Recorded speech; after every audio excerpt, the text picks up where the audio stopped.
Give me a second. Can everybody see my screen?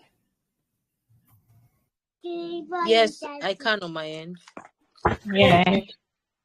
All right. So I'll go ahead and start.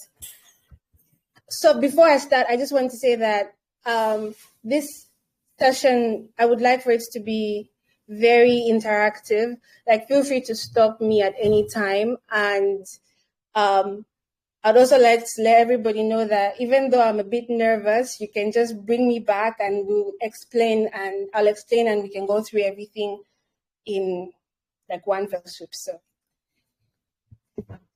today we'll talk about what project management is. We'll also talk about why we have to manage our project, and then we'll talk about steps in the project, the phases, the milestones you have to keep in mind, and then we'll talk about risk management, communication plan, budget management, quality management, project closing, and question and answers. I know I put it at the end, but please feel free to ask at any point. So before we get into what project management is and what the fundamentals are, we need to understand what a project is. So does anyone have like an idea of what it might be?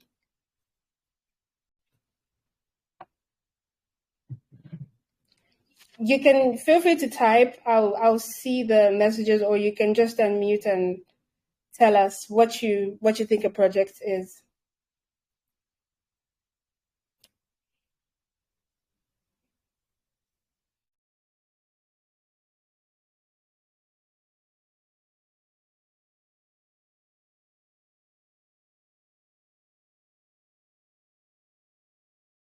Please, I think we should respond so that the session will be very interactive, and we can also meet with time. So, but if I'm to say what a project is, I think it's something that has been put together in simple man's English. It's something that has been put together to happen for a particular time and achieve a particular purpose.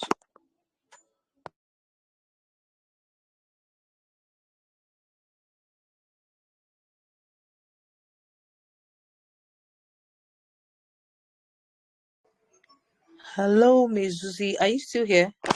Can you hear us? Hello. Please, I can't see the screen. Is it just me? I think she's having network issues. Sorry, I know what happened. Because Okay. I opened my phone so I could see messages, because I can't see the messages as I'm sharing the screen. So I'm sorry about that. So I will just remove my phone so that I can hear properly. I can be audible to everybody. Okay.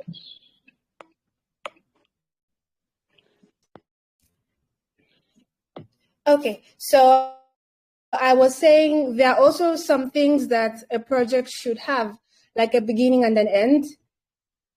It should be unique, so it's addressing a specific need.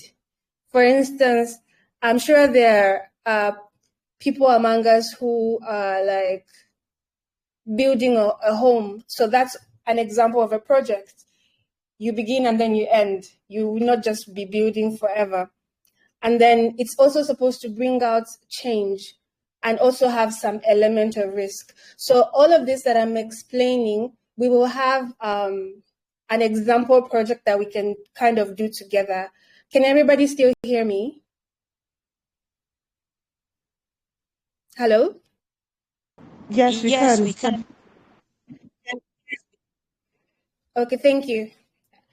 So now we ask the question, what is project management? So project is the act of leading a team to achieve these aims that we just talked about. These objectives that are specific, that should have a beginning and an end, be unique. So project management is leading all of that. It is. Then we also need to understand what a project manager is. So if project management is leading a team, the team leads a manager, and so that's what the project manager does. And while they're doing this, they keep in mind the budget and the timeline. and also the carefully defined goals, as we'll see when we start the example of a project. So a project has steps, of course. Before you start anything, you have to define the project, the goals and objectives. You have to define the main reason why you're doing what you're doing. Then you also have to have a team. So I'll go back to like building a house, like that's your project.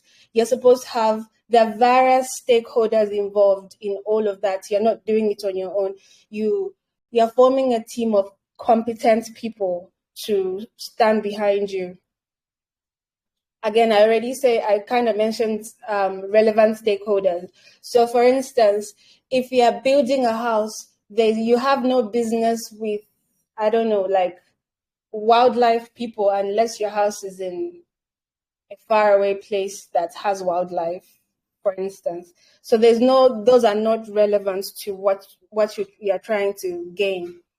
And then once you identify what you need, you start to plan. So the smart way to plan is to have a schedule, like you know what you're doing and when. And then you know what you're supposed to bring out. You know what the outcome of what you're doing is supposed to be. And then as you start doing all of this, do you have the money to do that? Do you have the technical know-how? Do the people know, like people that you're working with, do they know what they're supposed to do? Are they properly trained? And of course, there's a risk management plan that you're supposed to have, because you don't know what's going to happen. You don't know what's going to happen.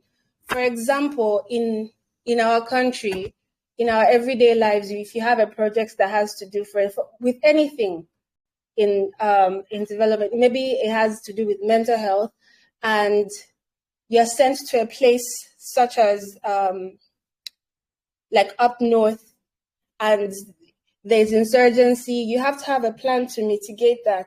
Sometimes you may not, this plan could be like involving security to make sure you're relatively safe, or going at a later date, going at an earlier time, all of those things. And then you get to the point of execution. So now you have to start working on your plan and working on what you said you were going to do. So you begin implementing. Make sure you hold regular necessary meetings, because one thing, especially in the NGO sector, we really love to hold meetings, but make sure they're relevant. It's not necessary to meet like every 2 days. We already know what we are doing. We already have a plan. So once we follow the plan, maybe the next activity we can meet before or after an activity, we can still meet. How did we do? Was that okay? And so on and so forth.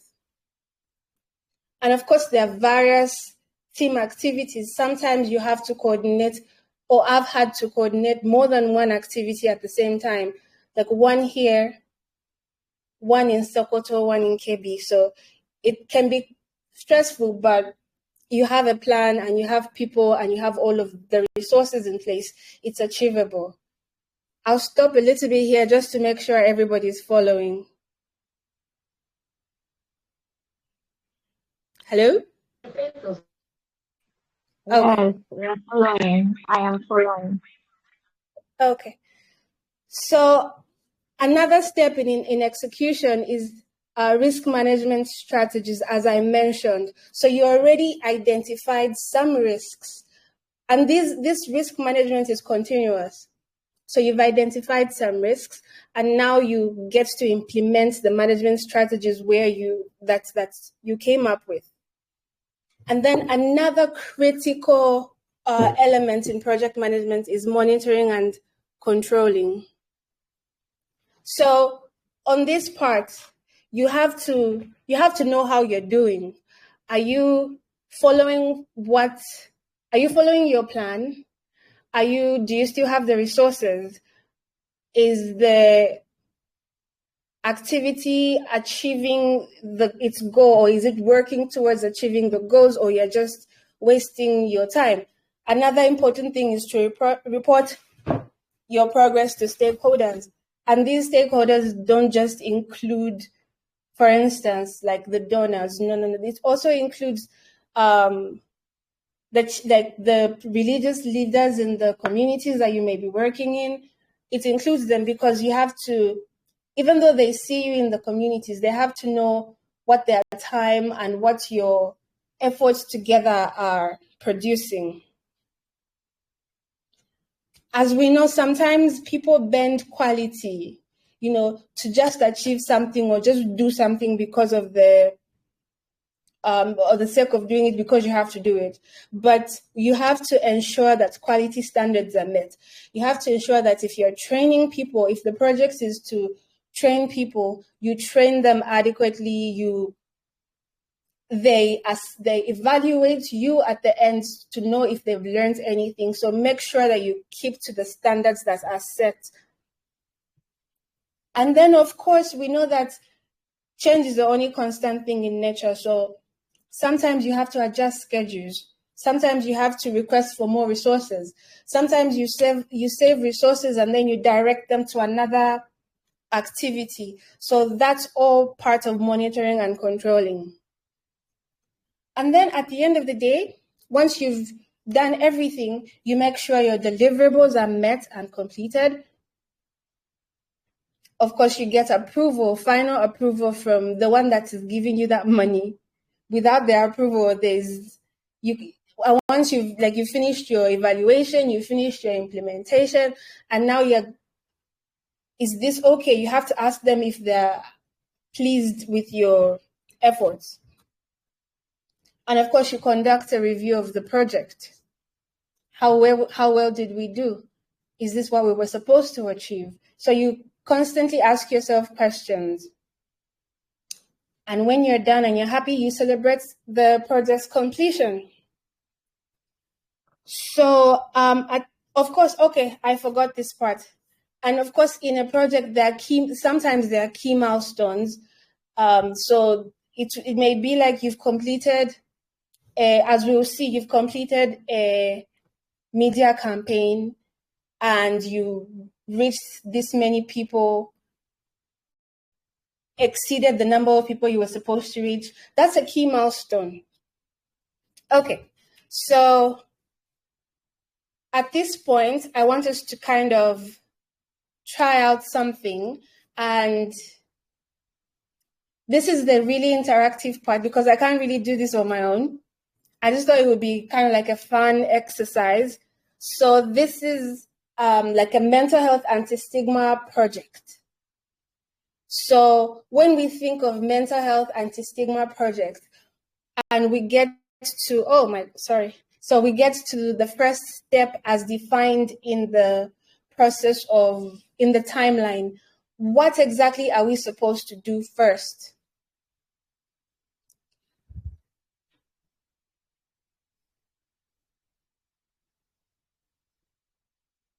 Hello? Hi, good evening. Sorry, I joined not quite long, so I can't say for now. Okay, that's fine. Okay, but let me phrase it a different way. So imagine let me remove anti-stigma and all of that. Imagine you're starting a project. You're in the initiation phase, as I mentioned. What are you looking at first?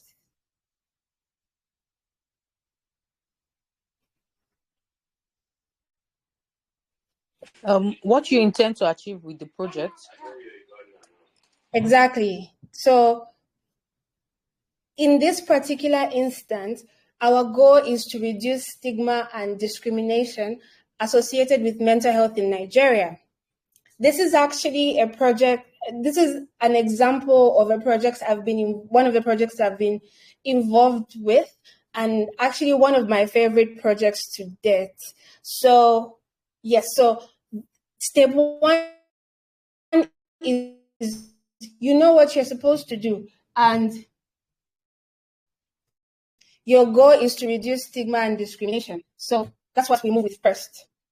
Then our objectives, as was well mentioned, is to raise awareness, educate communities.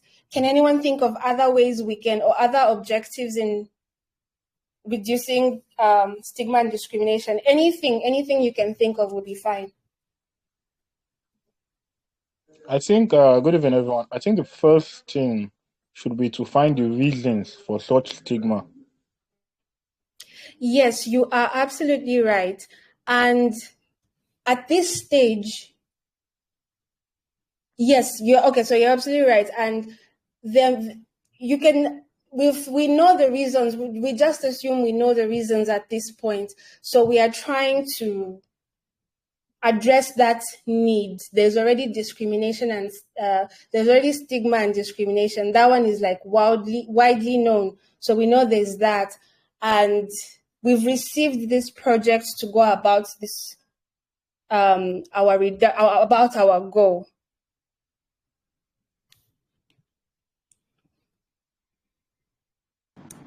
I think to add to what Godsend has said in regards to the finding out the reason, more like understanding the cultural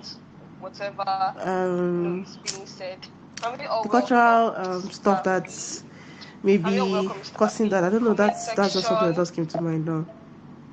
Sorry, can you say that again? There's like background noise. Okay, I will type. Sorry, I'm in another. Let's try to navigate this. I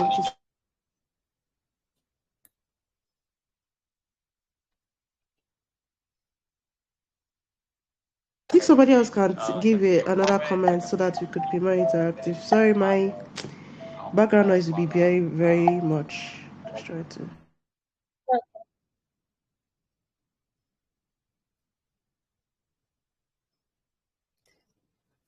Okay, I'll continue then. Any questions, but feel free to stop me as I said. So yeah, so our objective is to raise awareness about mental health. So in this raising awareness, I think, it has happened that people will ask, first of all, why are you raising awareness? And when they hear the word mental, they're like, oh my gosh, you're calling us this and that. We don't want to be associated with that. So already you kind of know that the reason why there's so much stigma and discrimination is because, I feel there's a lot of ignorance. People are not aware. And so that's why we are raising awareness, educating communities, and promoting acceptance of mental health issues. And then we also know that Nigeria is an extremely religious country, so people are extremely religious. So that could be another reason that people stigmatize and discriminate those with lived experience.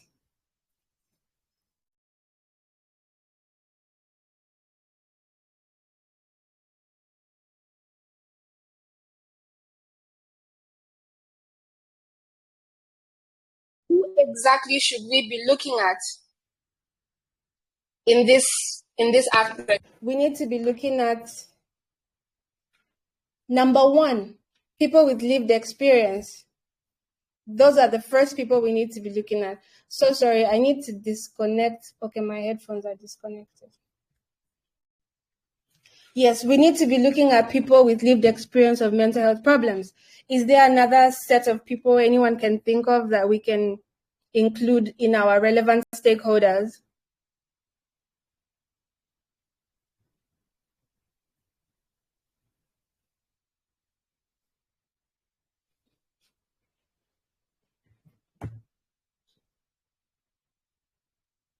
Oh. Hello, Zuzi. Your screen isn't showing. Can you hear me? Yeah, I'm starting to share again.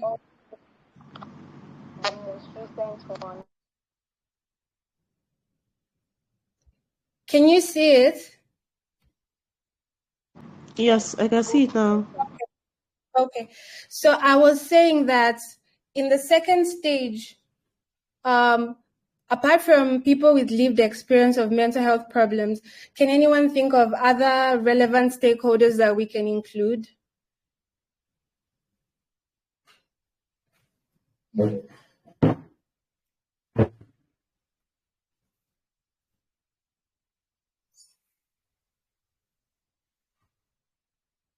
I'm suggesting volunteers. Yes, absolutely right. Volunteers are also actually quite critical, so you're absolutely right. So So good evening once again. sorry? So I was saying good evening once again. So I think stakeholders are like people that are actually hold influence on over others. And funny thing is that since Nigeria is not really quite an homogeneous community with a lot of languages, religions, and all that, I think stakeholders should be religious leaders, tribal elders, chiefs, and so Mm-hmm. on. You're absolutely right. They could even use boss, like people's bosses and all that. Absolutely right. So apart from people with lived experience, we need the people that if they have carers or their families, we need to include them as well. And then healthcare providers are also very important because at some point, although it's not as at some point they will meet, especially at the PHC level, they may not get to exactly, maybe they'll just counsel somebody that has depression or anxiety. But for tertiary institutions, of course, some of them need some, all of them rather, need some capacity building.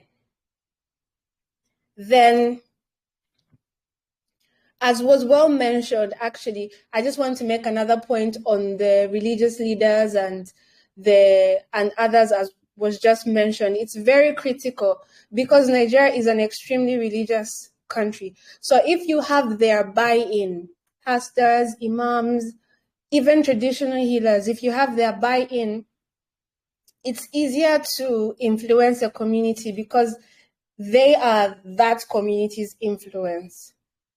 So yeah, local communities, schools, employers, as well as government agencies like the PHCs and the national hospitals and others, we have to carry them along because this process is not a silo for this particular project that we are working with.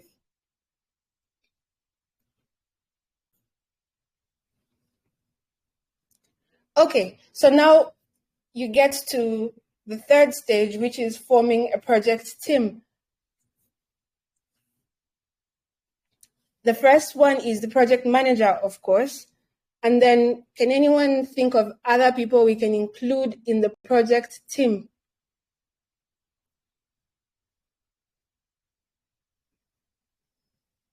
Clinicians.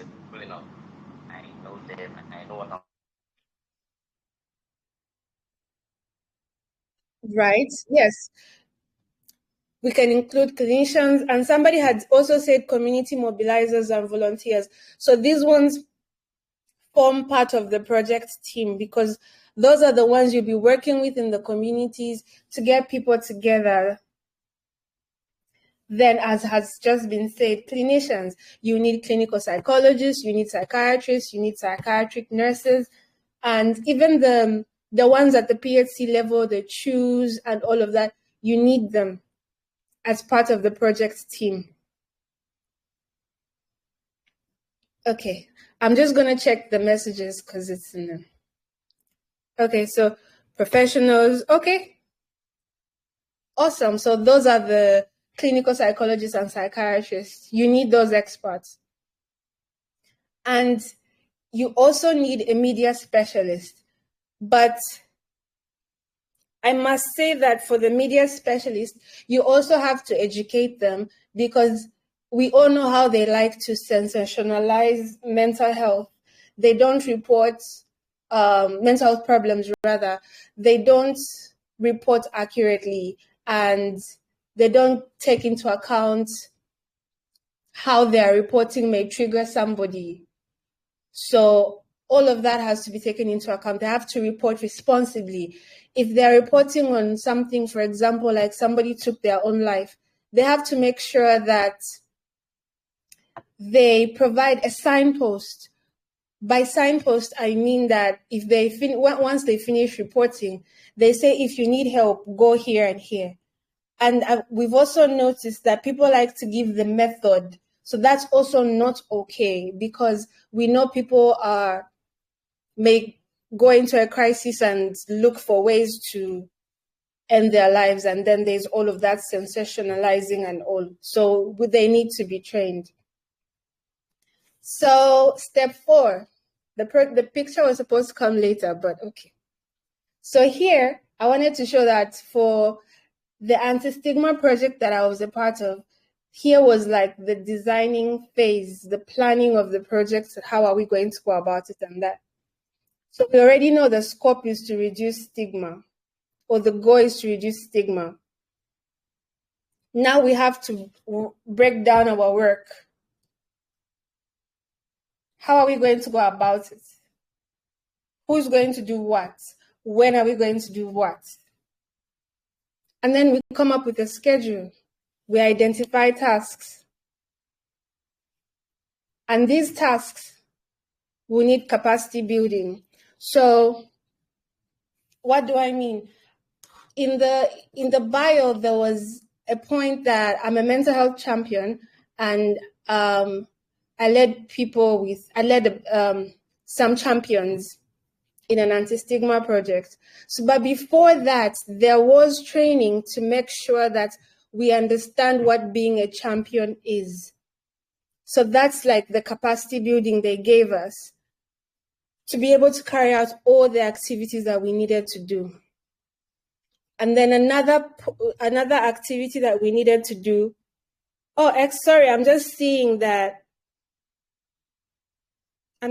more messages. Sorry. I'll pause and read.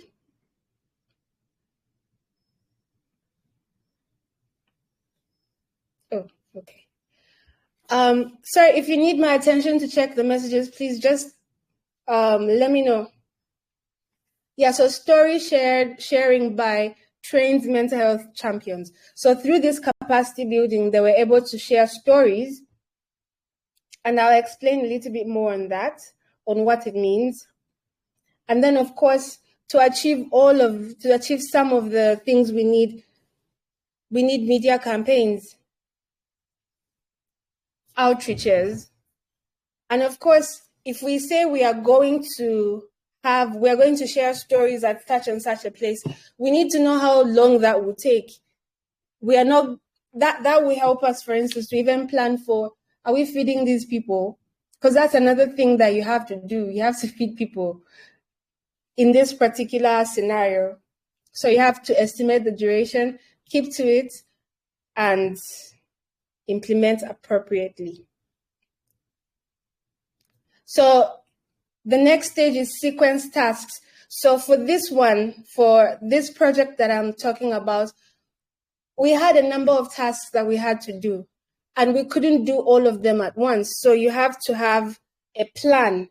In a little bit, I'll just show an example of a Gantt chart. That it's a generic Gantt chart, not really relating to this particular project, but it shows the sequence of events, how we are going to achieve what we're going to do first, and then listed like that. So like the Gantt chart just shows the progress and timeline of the project. And from following it, you know that, okay, at this point I'm behind, I have to catch up, or maybe I should ask for extra time, or move this event to another date because there's something that has happened. But you have to have some kind of process on ground. So this is just an idea to show you that, okay, they'll plan from this to this, they'll research from this to this. Even you can even break down the planning into sequence events, because that also has different stages. So each of these, planning, research, design, implementation, follow-up, you can break down each one and then sequence the events that come under. Is everybody following? Hello? Hello? Yeah, we are following. Okay. I'm You're following. following. All right. Moving on. And now you get to the execution phase. You get to start your project. We said we'll do awareness campaigns. We'll create IEC materials. IEC materials are basically what information and educational materials that we'll use to raise awareness, basically. So this could be anything, the t-shirts, it could be stickers, it could be flyers.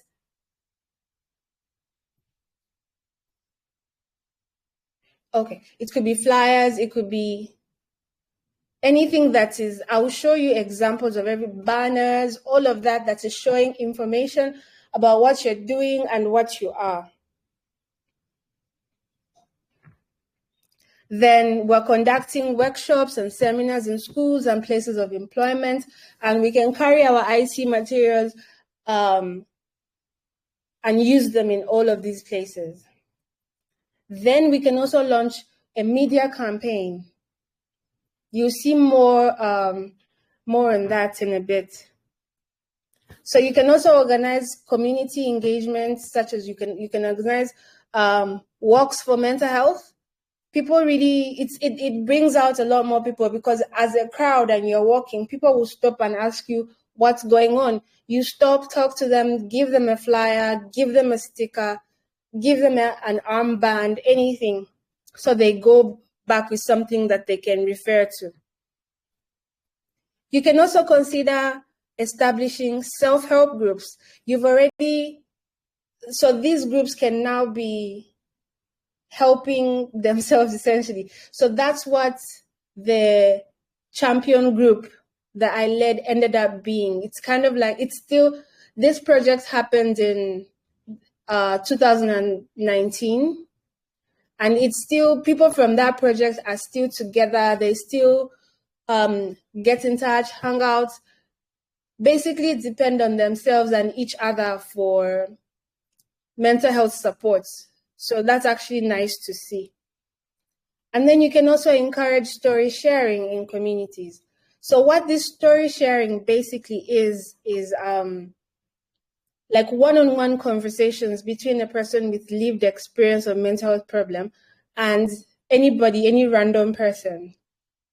So we just used to go to like parks and stuff and talk to people. Like, I'm a person with lived experience of mental health problems, but I can still go to school. I can still do ABC. I can still do that. So in one conversation, you're raising awareness, you're sharing your story, which is something a little bit therapeutic as well.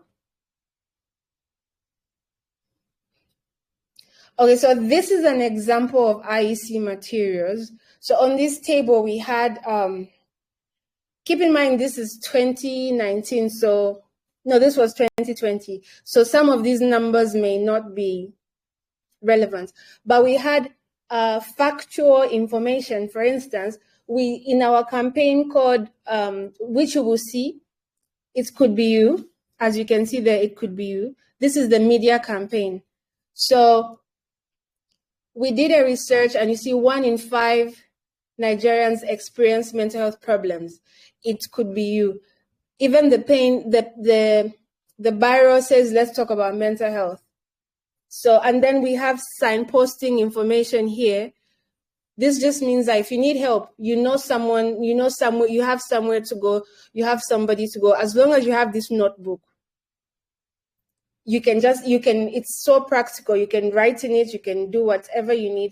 But then if you feel, or anybody seeing you, they have this information. So those are some things to also consider. And then this is just my personal advice. I know I'm not giving any advice, but this one I'll just give. So like, if you're managing a project and you have to do IEC materials, it's better to get stickers, because stickers can go on a lot of things. What people do with flyers is they just fold it up and throw it away, or use it as a I don't know, something, but they throw it away. But stickers they can put on their cars, bikes, anything. And then this is also an example of the campaign we did. It was called It Could Be You. Be more kind, basically. So there were, as you can see, this is me and this is me, this is Anita. This was 2019. We were holding placards saying, with some myths, but there are also some people that were holding the placards with facts. So that's kind of balanced stuff.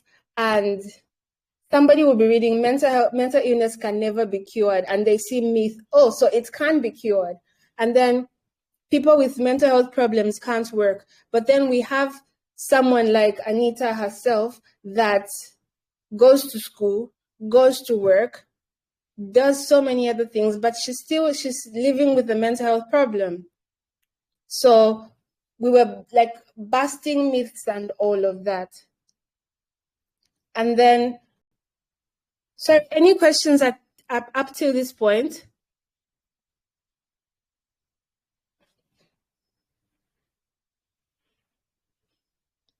Okay, I'll just assume silence means there are no questions. Hopefully everyone can still hear me. So the sixth step is monitoring and evaluation. This is essential to track progress. Like as was mentioned before, we have to know how we are doing. We can't just be, maybe we are doing all this work, all these media campaigns, and we are not affecting a single person. Then we have to pivot. Why aren't we? What is the issue? Is it our messaging? Is it our delivery? Should we switch something? Is it our language? So as you move, as the monitoring and evaluation is sequential, as well, you do it as you go along. Yeah, so are we on track, or have we achieved all our goals and objectives? And then what is the status? What are the final activities to completion of implementation? Is something remaining?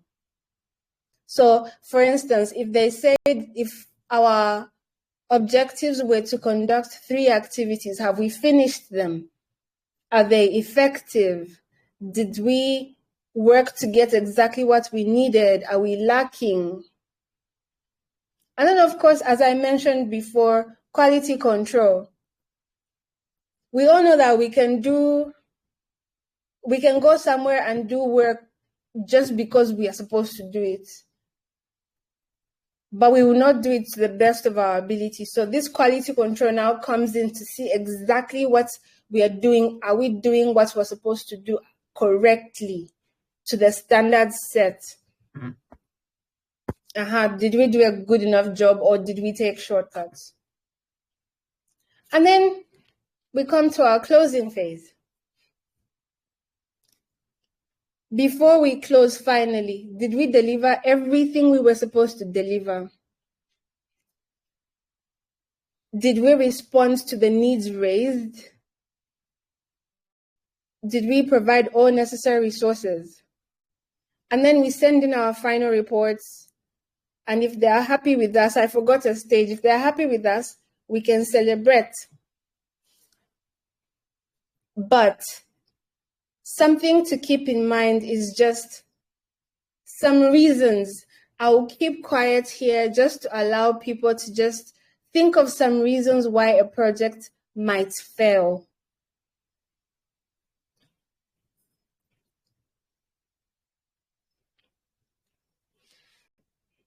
Number one reason was that background info. Look, I said number one reason was that background info, not actually checking if there's actually any need to carry out said projects. Because I was on Twitter a while back, and somebody was talking about business idea. Somebody was talking about, like, I think she was setting up a eatery for middle income workers, people that do 9 to 5 or something like that. And the business failed. Why it failed was that due to low income earning and inflation, people choose to patronize people selling akara and bread on the road rather than going to order food online. So I think the first thing is kind of info. Why are we actually doing this project? Like, the project you did, like the example you gave, I think it was more of carrying out an awareness campaign rather than a project. Carrying out a project, things happen. People are funny. Carrying out a huge project, carrying out a team of more than 2 or 5 people, things are funny. You call somebody, I will be there. This is Nigeria, I will be there by 2 o'clock, 5 o'clock. You've not seen the person. They will tell you, hold up. They will tell you this one. So I think background info, if you don't make your information correct, if you don't get your information correct, sorry for you. That's Okay. my own opinion. Thank you. I just want to clarify. Yes, the awareness campaign or awareness activity is a task under the project. So just to clarify, but thank you for that awesome contribution. Anyone else? Okay. Yes. Good evening, everyone. Can Good everyone evening. hear me? Yes. Yes. Okay. Yeah. There's so many reasons actually why a project might fail, but we'll just mention 3. The first thing is if there is a lack of clear goals, like Yes. unclear or unrealistic objective, making it Absolutely. very difficult to measure success. Yes. And also, funding is very important actually. Without money, we can't implement projects.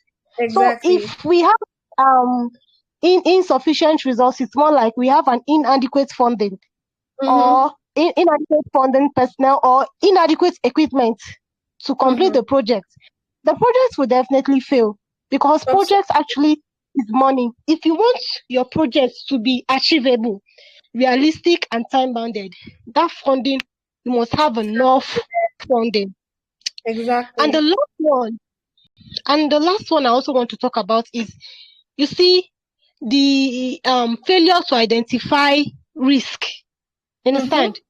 Risk Yes. management, failure to identify assets, or for you to know how to mitigate that particular project risk. If a person fails to identify and project risk and also how to mitigate it, that project is already a failure, because it will lead to an unexpected setback. There are so many, like I said, but I just want to talk about these 3. Sorry, also team conflicts. Yes. You understand? Unresolved conflict or disagreement among team members, the project team members, it can hinder collaboration actually. Exactly. Thank you. Kai, you're absolutely right. Like I don't know if I even captured those ones, but thank you. That was very exhaustive. I don't know if anyone else has any more to add. Thank you so much. Okay, so in addition to what I said before, a project is only as good as the team behind it. So when a project manager is looking for team members, please look for trustworthy people. Even if you think they are trustworthy, please give a test. Test them to know if they are trustworthy.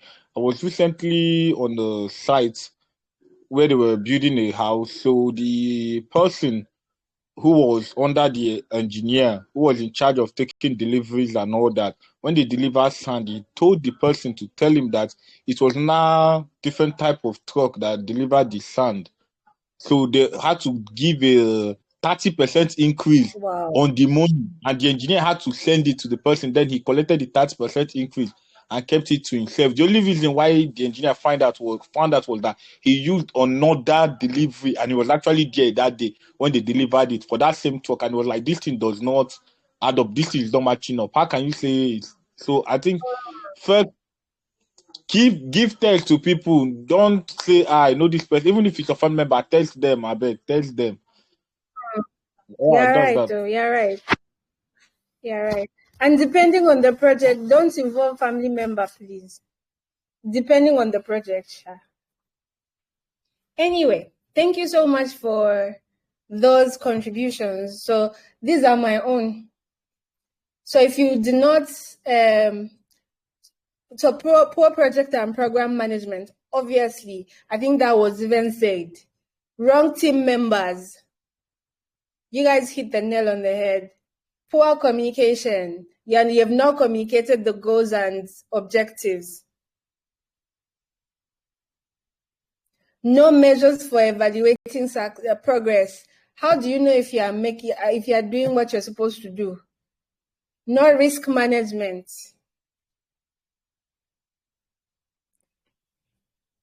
Inability to manage change. I think this was also mentioned. Change is the only constant thing in nature. I think we are all aware of how the world changed in 2020. We were not sure how to adapt, but I think that experience has taught us that we can actually adapt quickly, because when COVID hit, I'm sure all of us still have Zoom, and we still have, we are able to meet comfortably on Telegram. So inability to manage change made so many businesses fail, made so many people unemployed during the COVID period. So yeah, I put example COVID. So I think that's all from me. If anyone has questions, please go ahead. Thank you so much for being so attentive. Thank you. Thank you so much, Ms. Zuzi. This session has been very, very interactive, and I totally enjoyed it. So, guys, if you have any question, please let's ask her now before she leaves the call. Good evening once again. And thank you so very much for this wonderful presentation. I actually learned a lot. Yeah, I relearned some things, and I unlearned some things actually. Thank you so much. I don't really have a question. It's more of a comment. I don't know if it's allowed. Please go ahead. Yeah.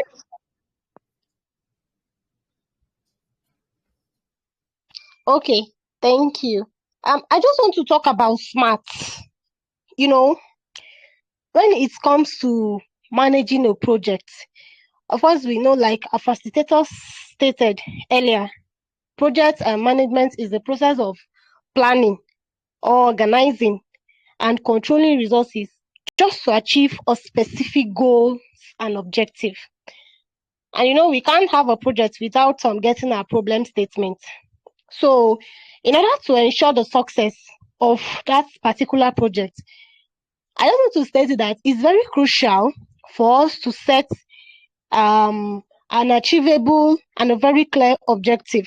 And that is where what I want to talk about comes in, which is SMART. SMART.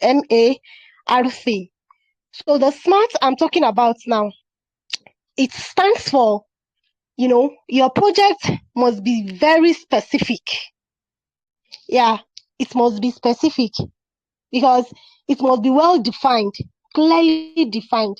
It must be also measurable, like trackable. That is as regards your monitoring and evaluation, because monitoring and evaluation is to know how well you are doing, what needs to be done, and what you need to do, and then how you need to if it's to improve on so thing or to reduce what you're doing. It's just, and monitoring and evaluation is being done throughout the time frame of a project. So it must be trackable, and also it must be achievable and accessible. Yeah, it must be achievable and accessible, because if you are doing a project that you are not being realistic, like we say, wahala go dey. And very important, the R, it must be relevant and realistic, like I said. And one thing about project is it is always time bounded. Either you get a project for 10 years, one day it go end. So it must be completed within a specific time frame. So I just want to talk about the SMART, because by setting SMART objectives, a person will have a very clear, actionable, and achievable goals that can guide that particular project success. So that's just what I wanted to add. Thank you.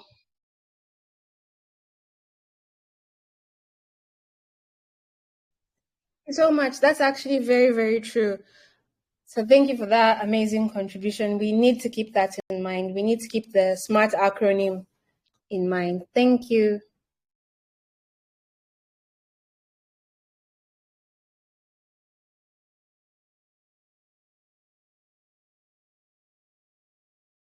Zuni, I'm did you see my thinking question? contributions. I'm trying to type. I just realized that maybe I could speak.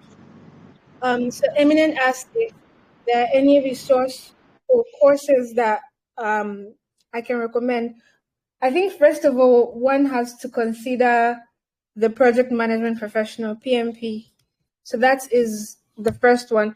But along with the slides, I will include some resources in the slides that we can look at before we send them out. Thank you.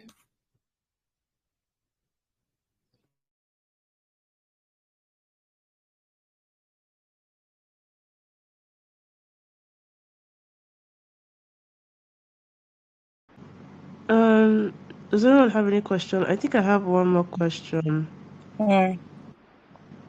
Yeah, so in your experience as a project manager or managing projects, what would you say has been the most challenging thing that you've had to face, and how you've been able to navigate around that? I think one of the most difficult thing is people. People can be difficult to manage. Sorry, excuse me. People can be difficult to manage. So, like Godsend said, you need people that you can trust, that have your back, that have the project back in mind as well. So definitely one of the hardest things I've ever had to experience that actually ended up really badly is a person. But then at the end of the day, without going into too much detail, there are safeguarding practices that were not adhered to, and many chances were given for the person for opportunities for change, many, but then they didn't change. So at the end of the day, the decision to let them go was made, and yeah, that happened. So sometimes people are let go because they're doing what they're not supposed to do in a project, and this is just a fact of life. So after several discussions with the person would not change or anything, so they had to let the person go. So that's how that was resolved. But even with people, I believe in, as you know what you're supposed to do and you do not do what you're supposed to do repeatedly, so it becomes a problem. So that's the hardest thing I've ever had to deal with.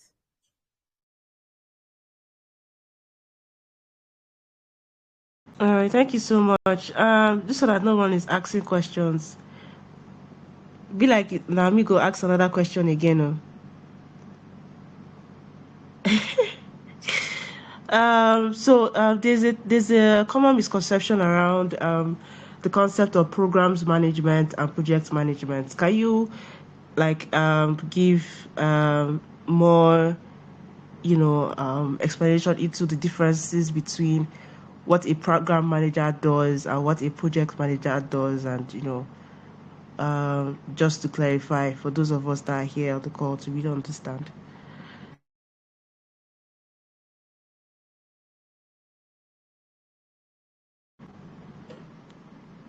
Did you get the question? Am I being heard? Susie, did you get me? Sorry, I've been talking. I didn't know I was muted. Oh, okay. Yeah. So I actually was of the opinion that they were the same. But I think from looking at it, I think the program manager is overall, like the program manager can manage project coordinator, project managers, because as a project manager, you are managing specific projects. Yeah, I will have to do some research into that. I honestly for the longest time used to assume they are the same or we are the same. So I will add that to the slides too, if that's okay, a minute. All right. Sorry for putting you out the spot. Oh, it's okay. Yeah. Um, All right. okay, sorry. Hello? Hello? Hello? Can Yes, Hello? everyone we hear can me? hear you. Yes, we can still hear you. Okay, yeah, I just wanted to answer the question to my own little understanding. No, I don't know if I'm permitted. Hello? Yes, please. Go ahead. Okay, okay.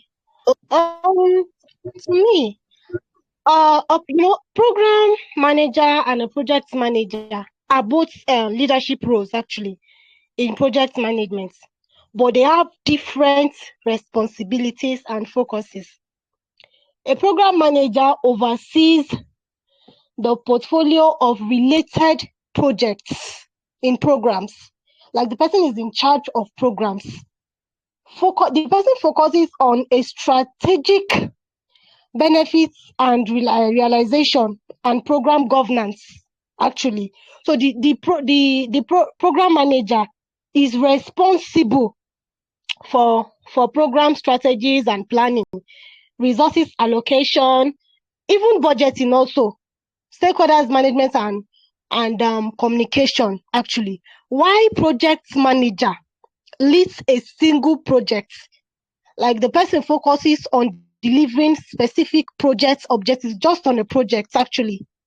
So the person focus on planning the project, executing the project, and also monitoring the project, managing that particular team for that specific project. While the program manager oversees every project in that particular organization.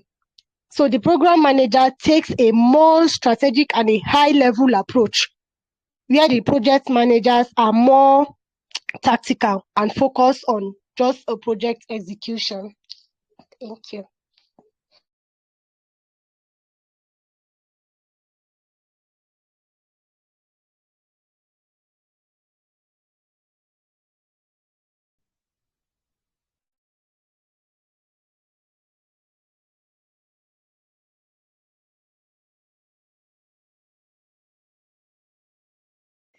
Thank you so much for that deep elaboration.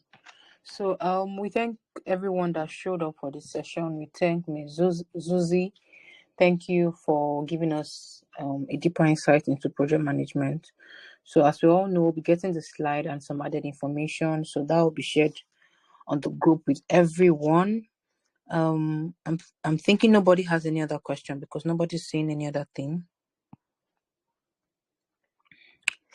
Okay, so in the absence of any other question, I want to say very big Please, thank you. I do have. Please, can I ask a question? It's not a Go ahead. question per se.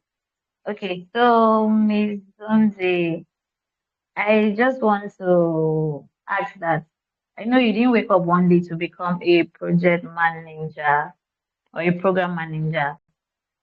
So what's that one thing you like tell anyone aspiring to one day be a project manager or program manager? What's that one thing you tell anyone aspiring to be in that position one day? Thank you so much for that. I think that first of all, it's important to just have the knowledge, because project management is present in almost every aspect of our lives. So it's a good thing to have that knowledge. And if you have a passion for a specific field and you want to be part of the ones spearheading a cause or something, like I am passionate about mental health, and having a business background, it really helps in being sort of firm and grounded in managing projects and removing that sort of I don't want to say emotional part of being passionate about mental health, but I feel like if you have a passion about something, you can pretty much fit in any role. So there was no one moment that made me want to be like a project manager. I'm trained in finance and international business, but having this knowledge it helps across my life, not just my job. So I think that if you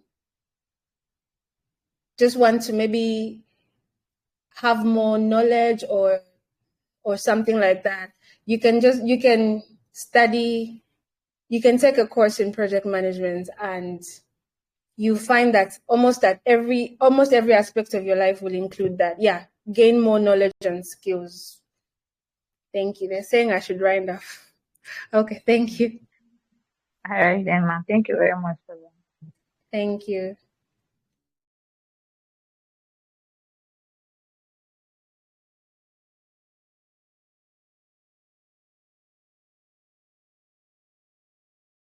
So I think you can round up and then give your remark.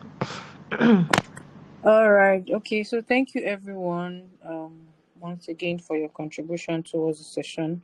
So thank you, Ms. Zunzi, for everything we've learned from you today. So we've come to the end of the session. I'd like to end it with maybe a vote of thanks. Okay, I just want to say my farewells, something like that. So my time with volunteer plugs comes to an end today, technically, and in the last 1 year, it's been awesome. It's been an opportunity to learn. It's been an opportunity to explore. Thanks to Eminet, she has given me access to certain things I didn't know before in the social impact field, and I'm very grateful for having worked with her because she's a very easy person, or a very, very easy person to work with. Also, thanks to the moderators who sort of made the works very easy too. Times when I would, reach out to them one-on-one via group, they responded. So I just want to say a general thank you to everybody for the fun times, the stressful times, the learning times. I actually learned a whole lot from Volunteer Plug as a whole in the last 1 year, because most of the things I know now, I didn't really know when I started. So I'm very grateful for this platform. And this does not mean that I'm no longer here with you people. I'll now be in the alumni group. So I'm still here with everybody interacting. But as you all know, I have a new person to, take my place, Jemima. And I'm very confident that she's going to do better than I did. So in summary, I'm going to miss all of you. I'm going to miss Volunteer Plug. If there are activities that I can show up for, I'll still show up for. And then regarding our anniversary, I'm answering Sarah. I will be available for the anniversary because it's my last opportunity to see everyone again and say our goodbyes and all of that. But the good thing is that we have each other's number, so we can always keep in touch, whether we are in ESC together or we are not in ESC together. So we can always keep in touch. So at this point, I want to say goodbye to everyone here. I love you all, and thank you for making 1 year so easy. I didn't realize it was 1 year until Eminent told me. So thank you so much. And as I'm welcoming Roslyn and Simon and Jemima, I believe you guys are going to enjoy this place because it's a place of growth generally. When you're here, the organization itself looks out for your personal growth. So it's not like you're just here doing anything for them without growing. No, they are always looking out, trying to see ways to improve you and as a person, and also improve your career. So you know that you're in safe hands. And yeah, so that's it. Thank you, everybody. I appreciate your time, and thank you for showing up for the meeting. So see you all on the anniversary date. Thank you so much. So please, before you go, anybody that wants to say anything, you can leave. You can speak or drop a comment if you want to. I see some people are typing, so you can actually, unmute and give your farewell wishes to. So this will be her last meeting with us, but she will still be able to join us for other trainings, but for meetings generally, this will be her last. Chinos, thank you so much for the work you've done for us. Even me myself, I'm just having a bitter sweet feeling, but well, I'm happy that you've been able to grow so much, and you've been able to learn from everything that we have here, and you're able to meet our little EA too. Yes. It's been a pleasure working with you, and I wish you the best going forward. So, if anyone has anything to say, please you speak now or hold your peace. All right. We'll just give the floor to people to because I know we've gone ahead of time. So, and please let's also drop messages for Zunzi, who has been amazing today. Please drop our feedback for her on the group so she can read it. So she'll still be able to read it till tomorrow when we'll remove her from the platform. But please let's drop feedback on how the session went today. All right, so I'll leave the floor for the house.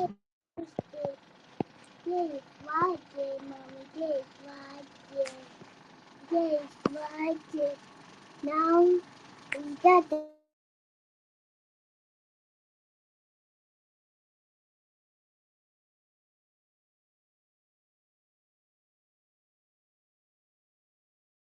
Okay, I see that people are dropping their messages. So be like, no, nobody wants to allow you go. I'm uh, still here. please let them know. I've seen the messages. All right. So we'll still give like the next 2-3 minutes, and then once it's 9:30, I think it's fair enough to end the call.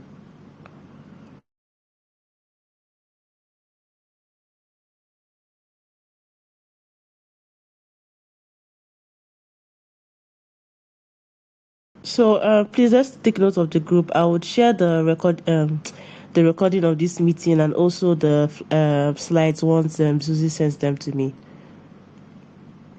Susie, you would also get the full recording as well. Sent to you directly. Okay. Eminent, sorry, I just wanted to ask. You said that I won in the game. You cannot dash us. No, Susie, you cannot dash us. I won. Yes, you won. You won. I just wanted to clarify. Thank you. Oh God.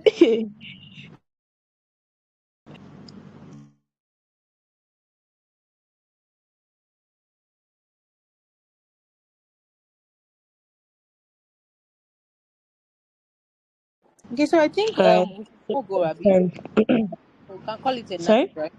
I think we can Yes, call we it. can.